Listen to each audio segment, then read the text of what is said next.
This video is about the ROBOFLY, which is a new computer-optimized 3-tick Yama method.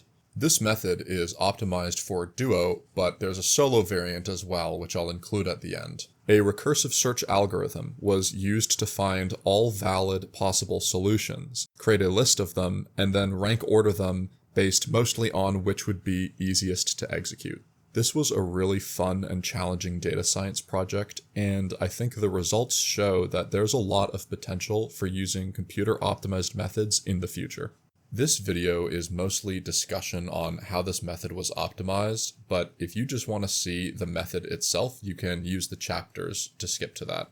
Here's a quick example that I think really well illustrates just how powerful computers can be for solving problems like this. This is from an example run I did, which found 7 million valid solutions for a certain sequence, and you can see that when you rank them by number of clicks, the ones with the lowest number of clicks are really, really rare. It's 70 of them out of 7 million, and it just goes to show that finding these rare optimal cycles actually might be very, very difficult. When it comes to strategies for meleeing Yama, there are the 4-tick methods, such as this one, called the monofly, but then there are also higher damaging, but much more difficult to execute 3-tick methods. As you can see by this monofly example, the 4-tick methods have these really nice cycles that you can just follow and it completes all the mechanics automatically. But unfortunately, these nice and easy cycles don't seem to exist for the 3-tick methods. And this makes sense because 3-ticking is always going to be a lot more complicated. And by the way, if you don't know what 3-ticking is, please pause the video and read this diagram. A 3-ticking cycle is also going to have some reaction in there for if the fireballs spawn north-south or east-west. This right here is the no-fly by Port-Cozard, and it's the most well-known 3-tick cycle-based method. It's a pretty complicated method, and so the meta right now for people who do 3-ticking is they actually use Mulgoat-Kirby's method. Kirby's method isn't a cycle-based method at all. Instead, he breaks down the fight into 6 possible scenarios and shows you for each one how to get as many 3-tick attacks in as possible. So right now you have this battle of 2 schools of thought. The school of thought of cycle-based methods and the school of thought of, I guess you could say, reaction-based methods. And right now the reaction-based methods are firmly winning for 3-ticking Yama. However, I'm firmly on the side of the underdog here. I love cycle-based methods. It's just a personal preference, but I just really love doing them. And I would like to hopefully change this meta and find the best possible 3-tick cycle method you could possibly get. There's a finite amount of cycles that there could be that are considered valid for 3-tick. If we use a computer to make a list of all of these cycles and then rank it according to which is easiest based on some criteria, we should be able to get this sort of theoretical best possible cycle, and I find that really interesting and I really want to know what that would look like. In terms of how this is actually programmed into ROBOFLY, the things that determine if it's a valid path or not, these are the fail conditions you see right here, which are checked anytime it checks a new path. And then we also separately have ranking conditions, which are what determine which of the valid solutions is considered the best one. Both these fail conditions and ranking conditions are pretty subjective, so I'm just going to show you what I put in because these are the things that I believe make a cycle easy to do. Starting with the fail conditions, condition number 1 is max DPS. A valid solution has to use this player attack schedule right here, and I'll have a section at the end of the video that explains why this is the attack schedule we use and why this is the highest DPS we can get. Condition number 2 is no waiting ticks. The player should be constantly moving in the cycle, and there should never be a part where the player has to wait and count a certain number of ticks. Condition number 3 is no shift clicking or control clicking should be required. Condition number 4 is maximum of 1 click per tick.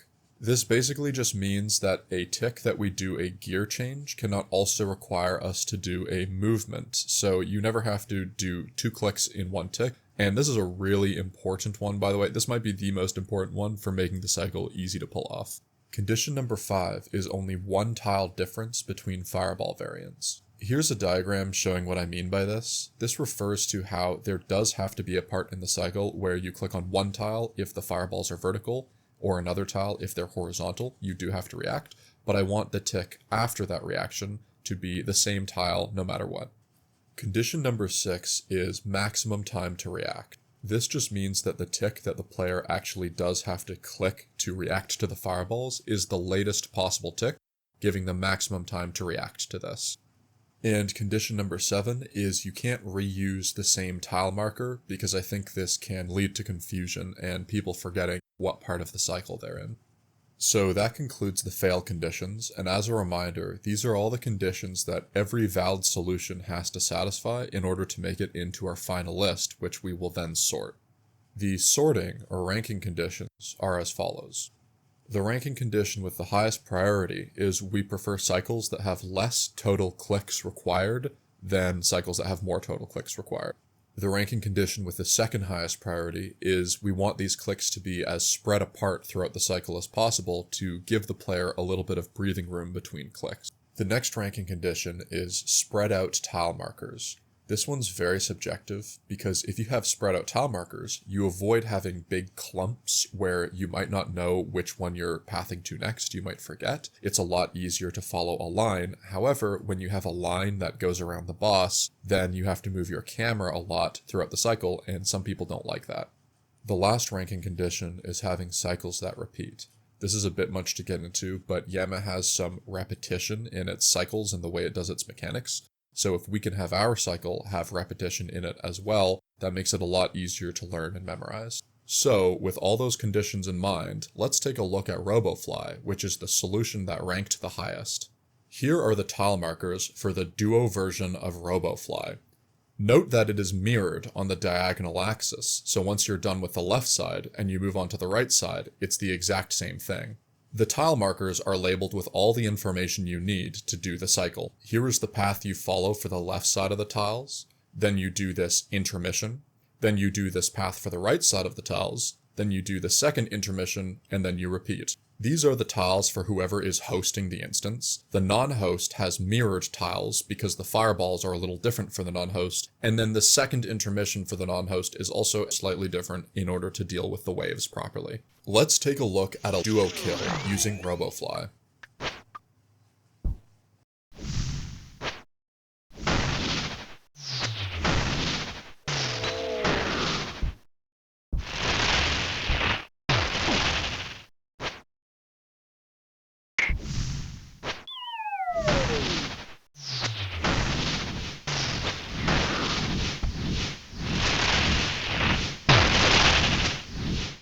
Overall, I'm really happy with the outcome here. It satisfies all our requirements, looks really cool, and it's a lot easier than you might think to execute.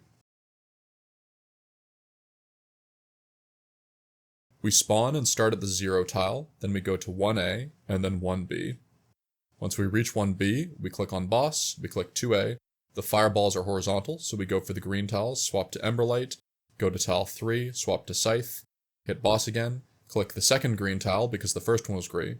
We go to 4B, and that concludes the left side. We now do the intermission, and then we go into the right side, which is the same cycle. 1A, 1B. Once we reach 1B, we attack the boss. The fireballs are again horizontal, so we take the green tiles, switch to Ember, attack boss, click tile 3, click to Scythe, attack boss, and then because it was green tiles, we do green again, and then we do the second intermission. Now, Yama dies around this time, which is pretty normal in a duo, but if Yama didn't die, we would just continue back on the left side. Now I'd like to show you the solo variant of ROBOFLY, but first, let me explain a little bit why this method is so optimized for duo. When you solo, the fight lasts a lot longer, and there's 3 new changes that you have to deal with. The main one is these orbs that spawn that you have to take care of. The second is that the waves that come later on in the fight are more complicated than the waves that come earlier on in the fight. And the third is Yama's whole cycle actually changes. He moves from a 54 tick cycle to repeating 70 tick cycles. When you have 2 players doing 3 tick cycles, you get about 8% more DPS, and something very interesting happens. This becomes just enough DPS that you can reliably finish the fight before the orbs explode, so you and your duo partner never have to worry about them. Here is a graph showing 1 million simulated duo runs. This assumes, worst case scenario, Yama starts with very high health and you're not doing any special attacks, and even then you can see it's less than a 0.1% chance that the fight will last long enough for the orbs to explode.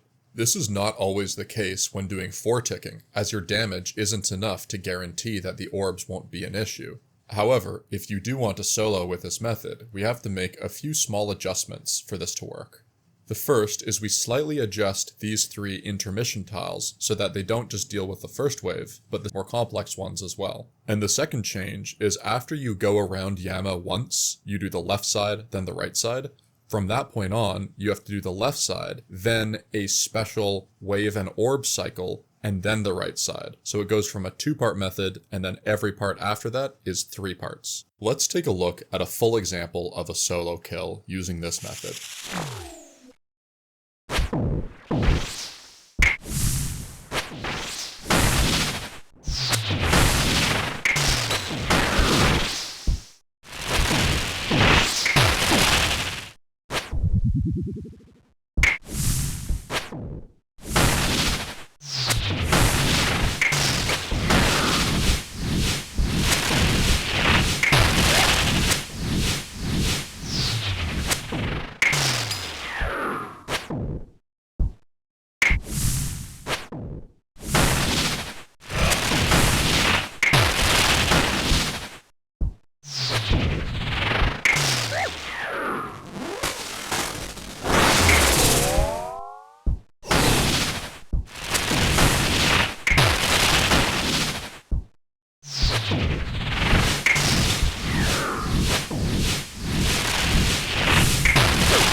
I'm going to fast forward through the first part, because you just do the left side and then the right side the same way you would in duos. But now, when you go around Yama for the second time, every cycle after that is this special 3-part cycle that also deals with the orbs and the more complex waves. After the second intermission, we switch back to our scythe and attack Yama the same way we would for the second cycle. We go 1A, 1B. We see these boulders are vertical, so we're going to use the blue tiles. Switch to our Ember, attack Yama. Click tile 3, click on Scythe, click on Yama. Note how these are all different ticks. You never have to click twice on the same tick. But then after we hit from 4B, we're going to switch to the orbs. We have plenty of time to spec the first orb and change gear because we're still on a 5-tick cooldown from our Scythe. We immediately click the second orb, and then immediately click 2A, and get right back into cycle. We noticed those first fireballs were vertical again, so we use the blue tiles, switch to the Scythe, switch to 4E, blue tile again, but then this time when we do 4B, we're going to click W1, right as we get there W2, click boss, then 1A, and then we're back in cycle. And now we've completed this orbs and waves cycle that goes in between the left half and right half. We're now on the right half, and we are going to finish this out to kill Yama.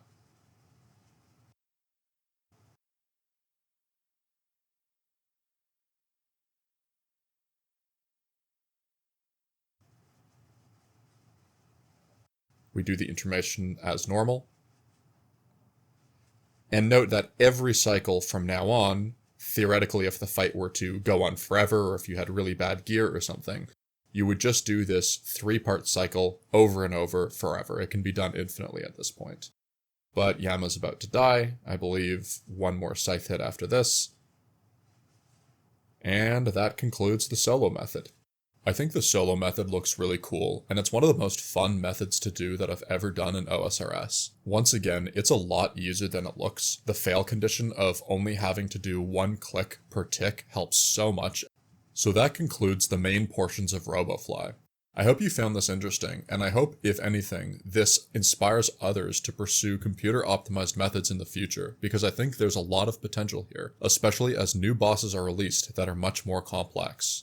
I will now get into a bit of an epilogue, where I first discuss why the attack schedule that we use really is the max melee DPS cycle, and then some comparisons between this method and the other 3-tick methods that currently exist. Alright, let's get into why this is the max DPS attack schedule. There actually are 3 different ways to get higher DPS, but none of them are very favorable for what we're trying to accomplish here. The first way you could increase your DPS is you could start with a big range switch, but this is very difficult to execute, especially in a tick-perfect method, and also considering this method is most likely to be used by a duo team who is trying to cycle as many runs as possible, dedicating so much of your inventory to a large range switch probably isn't worth it. The second way you can increase your DPS is if you get lucky and spawn a tick closer to Yama, which happens about 1/3 of the time. You can actually develop a cycle that does have higher DPS this way because it starts a little earlier. Of course, our goal here though is to make a cycle that you can do the same way every time, so because this only has a 1/3 chance of happening, we do not include it. The last way you could modify this attack schedule to increase your DPS would be to rely on some 50-50 boulder chances. Take a look at this portion of the attack schedule right here. It might seem very tempting to switch this out with 4 Emberlight hits. However, if you attack Yama on this tick, the fall tick, where the location of the fireballs is determined, there is no position you can attack Yama from that will guarantee that both orientations will allow you to also attack Yama on the hit tick. Thus, it's a 50-50 chance. So that leaves us with the attack schedule that we have. The highest DPS you can possibly get with melee that doesn't involve any kind of luck-based attacks. I would encourage anyone who wants to try to come up with a better cycle if you can. I don't think it's possible, but to sweeten the deal, I'll throw in a 50 mil bounty to someone who can come up with one. But again, I think you'll quickly find that it's extremely restrictive, and this actually is the highest possible damage cycle with the stipulations that I mentioned earlier. Now, if you're going to try for this bounty, there's a few things you should know. First of all, I'm going to use my discretion, and I will only award the 50 mil bounty to someone who comes up with a legitimate cycle that conforms with what we're trying to accomplish here. So, for example, you can't do something silly like replace the last attack win the cycle with a full Darok switch. No, that doesn't count. I promise to be honorable here, and I would be happy to pay 50 mil for a better cycle, like if there was something I overlooked, but I really don't think there is. But if you do think you've come up with something, either message me on Discord or leave a comment here, and once again, I'm only going to accept things that are in the spirit of what we're trying to accomplish. The last thing I want to say about this max DPS cycle is I did heavily experiment with 2 other options to potentially get better cycles. The first was trying to incorporate Swiftblade attacks, which are even faster than Emberlight and had the potential to unlock new cycles. The second was incorporating Noxious Halberd attacks, which can attack from 1 tile away, and thus can attack on a Yama attack tick when normally you wouldn't be able to with a Scythe or Emberlight. Trying to incorporate one or both of these does work. There are cycles, they're just not as high DPS as what we have. But once again, you can totally use these or other melee weapons, and if you find something better, then you win the challenge and I'll pay you 50 mil. The last thing I want to do is compare ROBOFLY to the meta cycles that are already out there. I'm really only going to compare the DPS because in terms of the cycle and which is easiest and which you'd prefer to learn, that's really up to you, and I would recommend just watching some videos and deciding which you want to learn. When we compare the damage over time from ROBOFLY to the 4-tick methods, ROBOFLY is about 8% more damage per second. ROBOFLY compared with Port Khazard's No-Fly is the exact same damage per second because it's the exact same attack schedule. Finally, ROBOFLY versus the most popular 3-tick method, which is Mulgoat Kirby's reaction-based method. This is a really hard comparison to make because you're trying to compare a set cycle, which is the exact same every time, to a reaction-based method, which is different every time. Kirby's method will have more or less DPS depending on if you get lucky and spawn closer to Yama, and also if you get favorable fireball orientations. I've broken it down into 32 possible scenarios and the damage you'd get for each one with the idea of taking a weighted average of them. But please know this was difficult to do and it's kind of an estimate. However, I did work with Greg, who is a very good player. He has over 1,000 kills with this method. He was kind enough to send me many clips that I reviewed of ideal scenarios and unideal scenarios, so I do think I did a pretty good job here. Depending on how lucky you get with Kirby's method, it can be up to 9% more damage than ROBOFLY, or 5% less damage than ROBOFLY.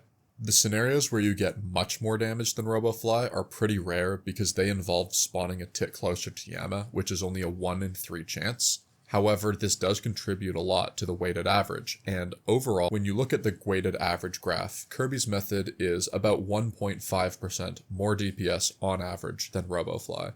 Ultimately, which method you want to use will almost certainly depend on if you like a cycle-based method or a reaction-based method. I hope you found this video interesting, and I hope it does inspire others to also try for computer optimized methods in the future.